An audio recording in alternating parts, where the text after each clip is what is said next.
여러분, 쇼츠, 릴스 같은 숏폼들 별로 재밌지도 않은데 계속 보게 되지 않으세요? 그만 봐야 하는데 하면서도 계속 넘기면서 보고 있고 못 멈추겠어요. 그쵸? 그렇게 매일매일 몇 시간을 허무하게 날려버리게 되는데요. 심지어 자신이 도파민 중독이라는 걸 알면서도 멈추지 못하는 분들도 많습니다. 저도 유튜브랑 넷플릭스 보다가 밤새고 다음날 엄청 힘들어하고 이걸 오랫동안 반복했고 점점 체력이 떨어지고 컨디션도 맨날 바닥이고 이런 걸 겪으면서 심각하게 끊고 싶다는 고민을 했었거든요. 오늘은 일찍 자야지, 폰 좀 그만 봐야지 이러면서도 또 같은 실수를 반복했습니다. 과거에는 상상도 못했던 이런 디지털 플랫폼은 지금 우리가 살고 있는 세상에서 너무나도 폭발적으로 증가하고 있고 또 더 발전하고 있어요. 침대에서 누워서 손가락만 움직이면 볼 수 있고 할 수 있는 게 너무 많잖아요. 사실 중독은요, 더 넓게 봤을 때 디지털 플랫폼뿐만 아니라 어떤 물질이나 행동이 자신 혹은 타인에게 해를 끼치면서도 그걸 지속적으로 또 강박적으로 멈추지 못하고 소비하는 것으로 정의할 수 있습니다. 그런데요, 시대가 아무리 발전하고 접근성이 쉬워졌어도 마냥 끌려갈 수는 없습니다. 여러분도 마음 한구석에는 어떤 것에서 벗어나고 제발 좀 끊고 싶다는 욕구가 있으실 거예요. 때문에 이런 중독이 왜 위험한지, 그리고 개선하는 방법은 뭐가 있는지 이런 걸 자꾸 인지하려고 하는 자세가 중요하다고 생각해요. 인지를 해야 동기가 생기고 그럼 행동으로도 이어질 수 있으니까요. 안녕하세요. 책으로 채우는 이야기 북체리입니다. 오늘은 도파민 네이션이라는 책을 통해서 우리가 도파민 중독에서 벗어나는 방법에 대해서 이야기해 볼 텐데요. 이 영상으로 여러분이 지금 겪고 있는 어떠한 중독이 있다면 그 현상을 바라보는 시선을 바꾸고 삶에 조금이나마 좋은 영향이 되기를 바랍니다.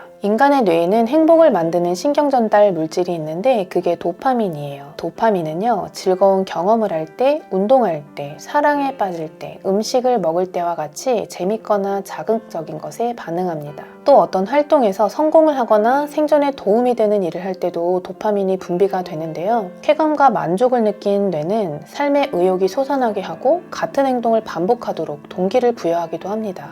하지만 쾌감, 쾌락을 추구하는 우리 뇌 속 이 도파민의 분비량이 너무 많으면 충동적이고 통제불능이 되며 의존증에 빠지게 됩니다. 알코올 의존, 각성제 의존, 도박, 쇼핑 등에 의존하는 우리가 아는 그 도파민 중독 상태가 될 수 있다는 거죠. 도파민, 노르아드레날린, 세로토닌 이 세 가지 물질은 뇌의 중요한 기능을 관장하고 있습니다. 우리가 의존증이 생기지 않고 건강하게 도파민을 조절하려면 이 뇌 속의 물질들이 적절하게 균형을 이루게 하면 됩니다. 하지만 현대인들은 업무 스트레스, 불규칙한 식습관, 수면 부족 등 잘못된 생활 습관으로 몸뿐 아니라 우리의 진짜 정신, 뇌를 갉아먹고 뇌 속 물질들의 균형이 쉽게 무너집니다. 더 심해지면 각종 정신질환을 일으키게 돼서 그래서 삶의 균형을 찾는 것이 중요하겠죠. 인스타 브레인 책에 따르면 우리는 하루에 핸드폰을 2600번 정도 만진다고 합니다. 그리고 깨어있는 동안에는 평균 10분에 한 번씩 폰을 들여다본다고 해요. 생각해보면 정말 눈을 뜨자마자 핸드폰 화면을 켜고 하루 종일 손에서 핸드폰을 놓지 않고 잠들기 전까지 거의 핸드폰을 만지고 있는 것 같아요. 인터넷 중독이 쉽게 일어나는 이유는 높은 접근성도 큰 이유가 되지만 우리에게 절대 일어나지 않을 법한 것들을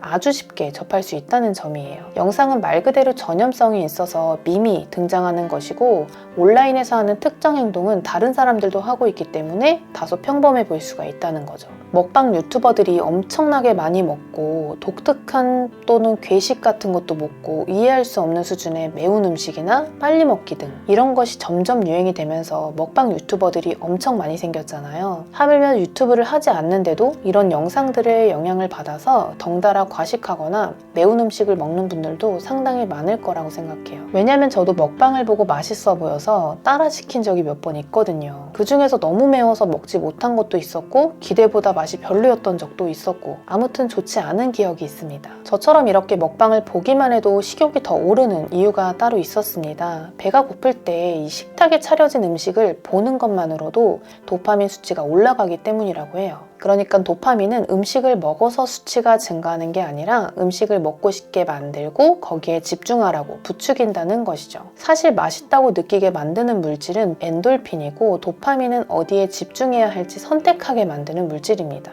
쇼핑 중독의 경우에도 온라인으로 물건을 검색하고 구매하는 행위에 빠지는 것인데요. 뭘 살지 쇼핑을 하면서 쾌감과 황홀함을 느껴요. 그 느낌이 배송 오기 전까지 계속 이어지거든요. 근데 택배 상자를 뜯는 순간 끝난다고 해요. 그러니까 쇼핑 중독은 소비 자체가 약물처럼 작용하는 거죠. 도파민이 하는 역할을 조금 더 정확하게 알 수 있는 한 실험이 있는데요. 도파민이 차단됐을 때 어떤 상황이 발생하는지 아주 작은 습관의 힘 책에서 확인할 수 있어요.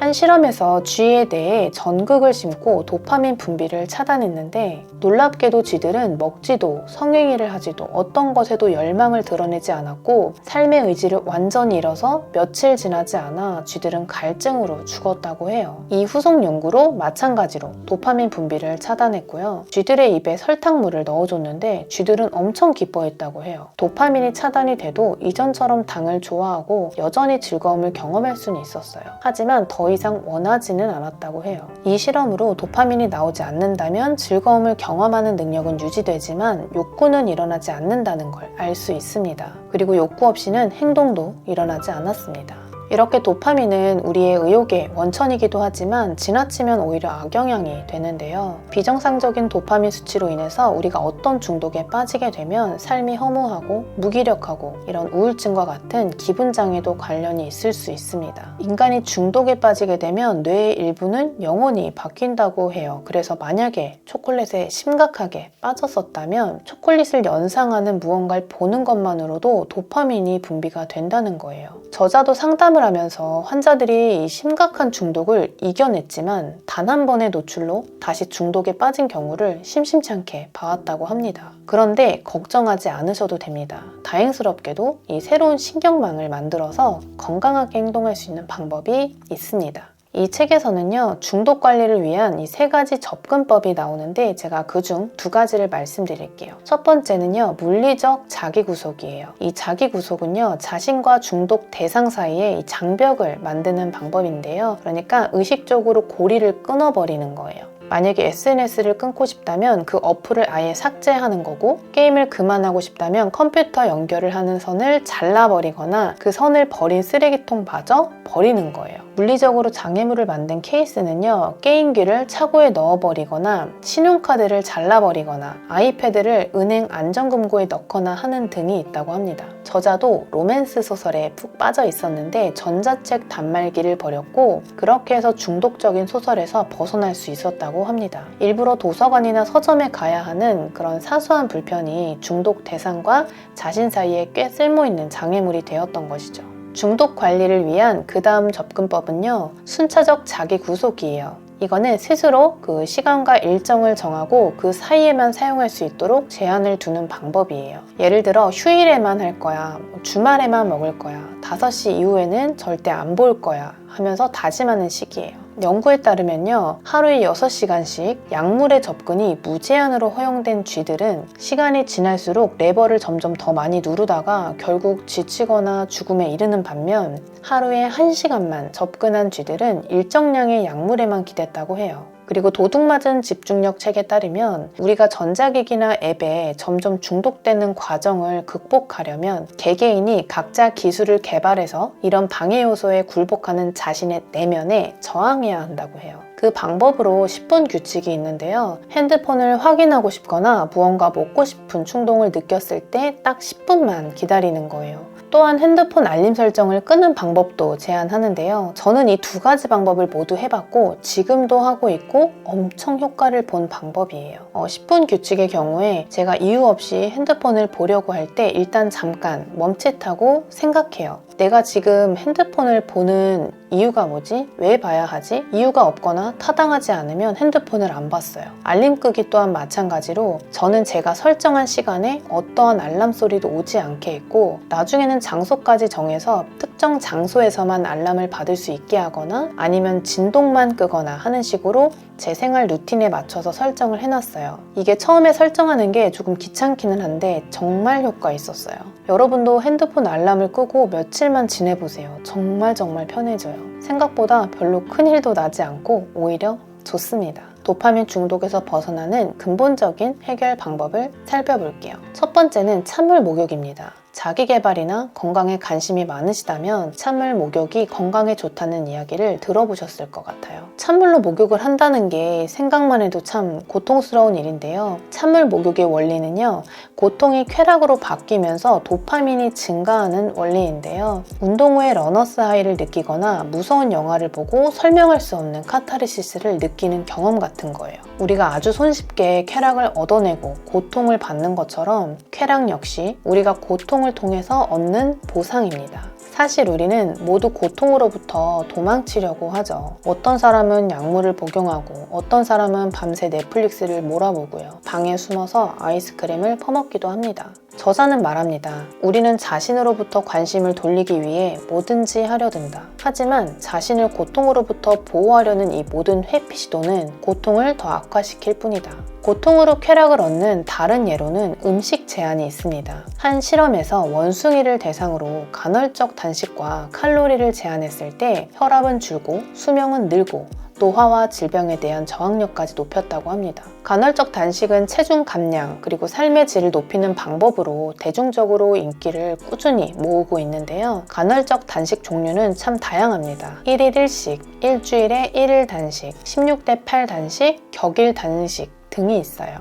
미국의 토크쇼 지미 키멜의 경우 일주일에 이틀 굶기를 몇 년째 하고 있다는데요. 월요일이랑 목요일에는 500칼로리 미만으로 먹고 나머지 5일간은 돼지처럼 먹는다고 해요. 이 방법은 계속 몸을 놀래고 계속 집중하게 한다고 합니다. 자, 고통으로 쾌락을 얻는 또 다른 방법은요, 운동입니다. 사실 운동은 설명할 필요가 없죠. 운동이 건강에 좋은 증거는 차고 넘치니까요. 운동은 도파민, 세로토닌, 에피네프린, 엔돌핀 등 긍정적인 기분 조절과 관련된 신경 전달 물질을 증가시키는데요. 앞에서 말씀드렸던 새로운 신경망, 그러니까 새로운 뉴런을 만들어서 우리가 무언가에 중독될 가능성을 낮추기까지 합니다. 운동의 중요성은 인스타 브레인 책에서도 말하는데요. 많은 사람이 스트레스를 받고 집중을 잘 못하고 또 어마어마한 디지털 정보 홍수에 휩쓸리고 있는데, 이러한 시대에는 신체 활동이 현명한 대책이고 어쩌면 최고의 대책일지도 모른다고요.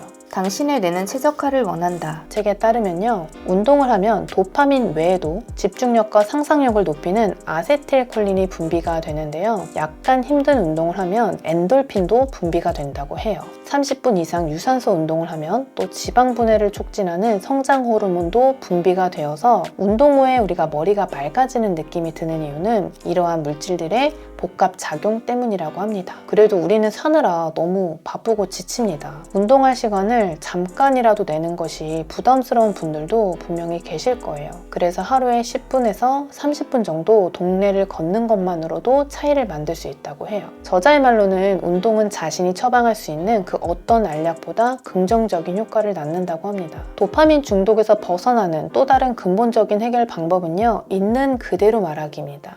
있는 그대로 말하기란 바로 솔직함입니다. 누군가에게 자신이 겪고 있는 것들을 직접 솔직하게 말해도 되고요. 친구에게 비밀 얘기를 하든 일기를 쓰든 솔직하게 이야기를 털어놓으면 그것만으로도 자신의 행동이 정리되고 그 행동을 이해하게 된다고 해요. 자신의 행동을 이해하는 게 중요한 이유는 우리가 어떤 무언가에 홀리고 정신이 팔리면 스스로 어떤 안 좋은 행동을 하고 있는지 인지를 못하기 때문이에요. 저는 회피성이 심한 편이에요. 제가 가지고 있는 안 좋은 습관이나 약점이 될 만한 것들은 남들한테 최대한 숨기고 더 심하면 제 스스로도 외면해 버렸거든요. 그런데 좋아지게 된 계기는요, 제가 책을 읽으면서 스스로에 대해서 돌아보고 나서부터예요. 저는 일기를 쓰기 시작했고 그 일기를 쓰는 것만으로도 사실은 확실히 좋아졌거든요. 근데 사람들을 만나서 제가 점점 더 솔직하게 말하고 힘들었던 것들을 진솔하게 털어놓으니까 일기만 쓸 때랑은 다르게 더 심적으로 편해지는 걸 느꼈어요. 그리고 그렇게 했을 때 제가 약점이라고 생각했던 것들이 더 이상 약점이 아닌 게 되더라고요.